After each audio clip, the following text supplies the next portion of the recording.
உலகெங்கும் வாழும் அன்பான தமிழ் உள்ளங்களுக்கு அநேக கோடி வணக்கங்கள்.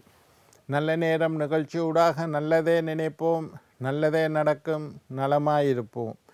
இன்றைய தினம் 14ஆம் திகதி 9ஆம் மாதம் 2025 ஞாயிற்றுக்கிழமை. விசுவாவசு வருடம் ஆவணி மாதம் 29ஆம் நாள். இன்று சப்தமி திதி, ரோஹிணி நட்சத்திரம், சித்தாமிர்த யோகம், மத்தியாஷ்டமி என்று சொல்லக்கூடிய நாள். 5ஆம் ஆவணி ஞாயிறு, ஆவணி மாதத்தில் வரக்கூடிய ஞாயிற்றுக்கிழமைக்கு விசேஷம். இன்றைக்கு 5ஆம் ஆவணி ஞாயிறு. இன்றைய தினம் ராகு காலம் 4 மணி முதல் 6:30 மணி வரை. இன்றைய தினம் யமகண்டம் 12 மணி முதல் 1:30 மணி வரை. இன்றைய தினம் நல்ல நேரம் 9 மணி முதல் 10:30 மணி வரை. இன்றைய தினம் குளிகன் 3 மணி முதல் 4:30 மணி வரை. இன்றைய தினம் சூலம் மேற்கு, பரிகாரம் வெள்ளம், சந்திராஷ்டம தினம். இன்றைக்கு சுவாதி நட்சத்திரக்காரர்களுக்கும் விசாக நட்சத்திரக்காரர்களுக்கும் சந்திராஷ்டம தினம். இன்றைக்கு தேய்பிறை நாள். என்ன நேர்களே, வாருங்கள் இனி இன்றைய தினத்திற்குண்டான ராசி பலன்களை பார்க்கலாம். மேஷம் புகழ், ரிஷபம் கீர்த்தி, மிதுனம் சுபம், கடகம் நட்பு, சிம்மம் அன்பு, கன்னி சாந்தம், துலாம் வெற்றி, விருச்சிகம் வரவு, தனுசு சுகம், மகரம் கோபம், கும்பம் பாராட்டு, மீனம் திறமை. ஆன்மீக தகவல் பகுதியில் தொடர்ந்து உங்களை சந்தித்து வருவதில் மட்டற்ற மகிழ்ச்சி அடைகின்றேன். ஒவ்வொரு நாளும் ஒவ்வொரு புதிய அற்புதமான ஆன்மீக தகவல்களை உங்களோட பகிர்ந்து கொண்டு இருக்கிறோம். அந்த வகையில் இன்றைய தினமும் சில நல்ல விஷயங்களை உங்களோட பகிர்ந்து கொள்ளலாம் என்று காத்திருக்கேன். எங்களுடைய நிகழ்ச்சிக்கு நீங்கள் தரக்கூடிய ஆதரவு என்னை மகிழ்ச்சி அடைய செய்கின்றது. நிகழ்ச்சி சம்பந்தமாக ஏதாவது சந்தேகங்கள், கேள்விகள் இருப்பின் சக்தி டிவி நல்ல நேரம் நிகழ்ச்சி தயாரிப்பாளர் கீழ்கண்ட முகவரிக்கு உங்களுடைய சந்தேகங்களை அல்லது கேள்விகளை எழுதி அனுப்புங்கள். அதற்கு உண்டான தகுந்த பதில்களை உங்களுக்கு தர நான் காத்திருக்கின்றேன்.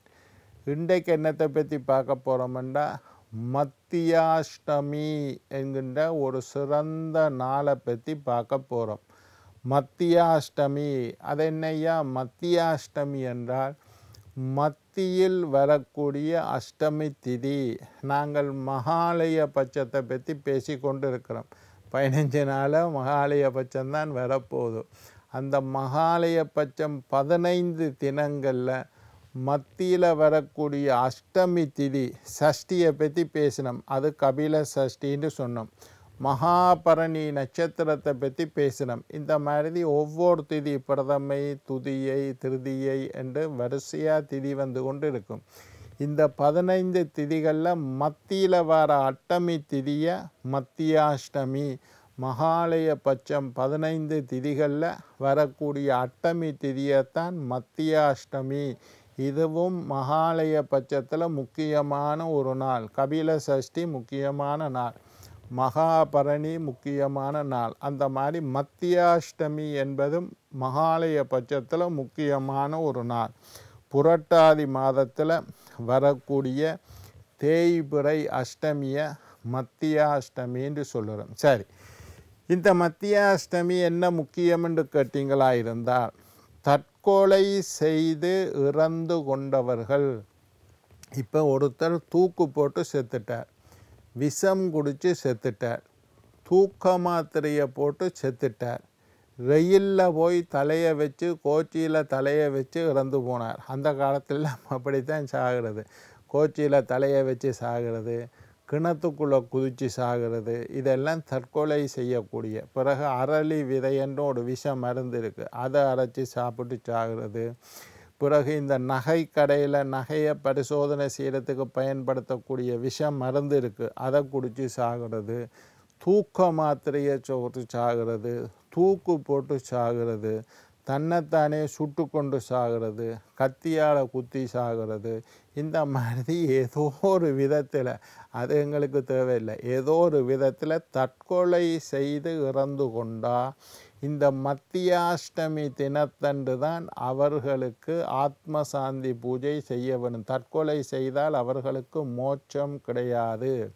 எப்பவும் எங்களோட சாத்திரம் சொல்லுது, தன்னுடைய உயிரை தானே மாய்த்து கொள்ள எங்களுக்கு உரிமை கிடையாது. எங்களுடைய காலம் முடியக்களை யமன் வந்து தானாக எடுத்துகிட்டு போவார். அதுக்குடையில் நாங்களாக எங்களோட உயிரை மாய்த்து கொண்டால் அது பாவம், அது குற்றம்.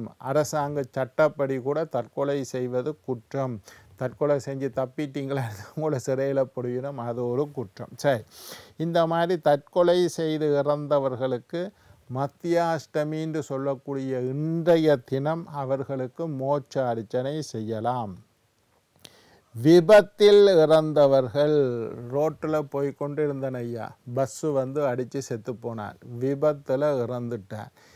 இல்லை ஏதாவது ரயிலில் அடிபட்டு செத்துட்டார், ஃபோன் பேசி கொண்டு இருந்தன ஐயா, ரயில் வந்து அடிச்சிட்டுது செத்துட்டார். இந்த மாதிரி விபத்தில், வீதி விபத்தில் பஸ்ஸில் போனார். இப்போ கூட சமீபத்தில் கேள்விப்பட்டோம், ஒரு பஸ்ஸில் இறந்து 15 பேர் செத்து போயினோம். இந்த மாதிரி விபத்தில் இறந்தவர்களுக்கு மத்தியாஷ்டமி தினம் ரொம்ப விசேஷம்.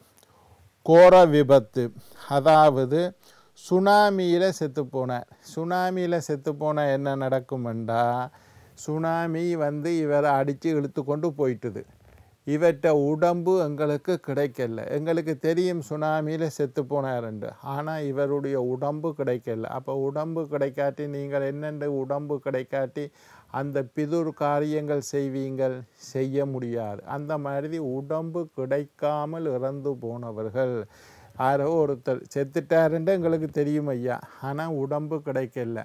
அவற்றை உடம்புக்கு செய்ய வேண்டிய பிரேத காரியங்கள், பிதுர் காரியங்கள் ஒன்றும் நாங்கள் செய்யலை. அவற்றை பிரேதத்துக்கு அபிஷேகம் பண்ணல, வாய்க்கரிசி போடலை, எண்ணெய் வைக்கல, தகனம் செய்யலை, எரிக்கலை, செத்த வீடே நாங்கள் செய்யலையா. அவர் சுனாமியில் கடல் இழுத்து கொண்டு போச்சுது, அவற்றை உடம்பு கிடைக்கவே இல்லை. இந்த மாதிரி இறந்தவர்களுக்கெல்லாம் மத்தியாஷ்டமி ரொம்ப விசேஷம்.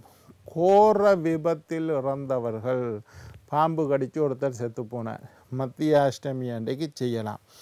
திவசம் செய்ய உகந்த நாள், இந்த மாதிரி கோர விபத்தில் இறந்தவர்களுக்கெல்லாம் திவசம் செய்கிறது மத்தியாஷ்டமி அன்றைக்கு செய்யலாம். அந்திம கிரியை செய்யாதவர்கள், அந்திம கிரியை நாங்கள் நான் சொன்ன மாதிரி சுனாமியில் இறந்துட்டான். இப்போ இன்னொன்றும் இருக்குது, ஒருத்தர் தூக்கு போட்டு செத்துட்டார். தூக்கு போட்டு செத்தா அவரை எரிக்க முடியாது, புதைத்து விடுவார்கள். அப்போ தகனம் செய்யாதவர்களுக்கு போலீஸில் கேஸ் இருக்குது, வம்பு வழக்கு இருந்தால் அவர்களை தகனம் செய்ய முடியாது. போலீஸில் வழக்கு இருக்குது, தூக்கு போட்டு செத்தா வழக்கு இருக்குது, அவர்களை என்ன செய்கிறது, எரிக்க இயலாது, கொண்டே புதைச்சி விடுவோம். அப்போ எங்களுடைய தர்மசாஸ்திரம் என்ன சொல்லுதுண்டா, ஒருத்தர் இறந்து விட்டால் அவரை தகனம் செய்ய வேண்டும், எரிக்க வேண்டும். அப்படி எரிக்காமல் ஒருத்தரை புதைச்சிட்டிங்களா இருந்தால் அது கூடாது. கோர்ட்டில் தூக்கு போட்டு சேர்த்தா எரிக்க விட மாட்டாங்க, புதைக்க சொல்லி சொல்லுவாங்க. அப்படி புதைச்சிட்டோம்டா அவருக்கு அந்திம கிரிகள் எங்கட முறைப்படி செஞ்சிருக்க முடியாது புதைச்சா. அப்போ அந்த மாதிரி ஆக்களுக்கெல்லாம் இந்த மத்தியாஷ்டமி, அது மாதிரி அந்திமக்கு நான் சொன்ன மாதிரி சுனாமியில் இழுத்து கொண்டு போச்சுதையா கடல், இல்லை ஆற்றுல குளிக்க போனார், விழுந்துட்டார், உடம்பு கிடைக்கல. அப்போ செத்து போனார்னு எங்களுக்கு தெரியும், ஆனால் உடம்பு கிடைக்கவில்லை. காணாமல் ஆக்கப்பட்டவர்கள், இறந்துட்டாருன்னு செய்தி வந்துட்டு எங்களுக்கு உடம்பு கிடைக்கவில்லை. அப்போ உடம்பு கிடைக்காட்டி நாங்கள் அந்திம கிரியைகள் செய்ய மாட்டோம். அவற்றை தலைக்கு எண்ணெய் வச்சிருக்க இயலாது, வாய்க்கு அரிசி போட்டிருக்க இயலாது, அவற்றை உடம்பை குளிப்பாட்டி இருக்க இயலாது, செத்த வீடே செஞ்சிருக்கோம். செத்த வீட்டுக்கு உடம்பு கிடைச்சா தானே செத்த வீடு, உடம்பே கிடைக்கல, செத்த வீடே செய்யல. அந்திம கிரிகைகள் நாங்கள் ஒருத்தர் இறந்து போனால் ஒரு ஐயாவை கூப்பிட்டு அந்த அந்திம கிரிகைகள் எல்லாம் அவருக்கு செய்வோம், செஞ்சு கொல்லி வச்சு அந்த மாதிரியெல்லாம் செய்வோம்.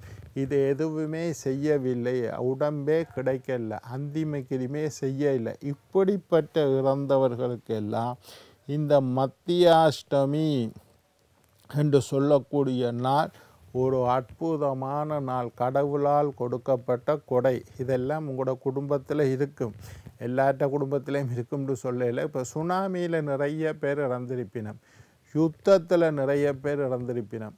இவைகளுக்கெல்லாம் உடம்பு கிடைக்காமல் போயிருக்கும். அப்படி உடம்பு கிடைக்காட்டி அந்திம கிரியைகள் செய்ய முடியாது. அப்படி செய்ய முடியாதவர்களுக்கெல்லாம் இது. மற்றது எரிக்காமல் புதைக்கப்பட்டவர்கள்.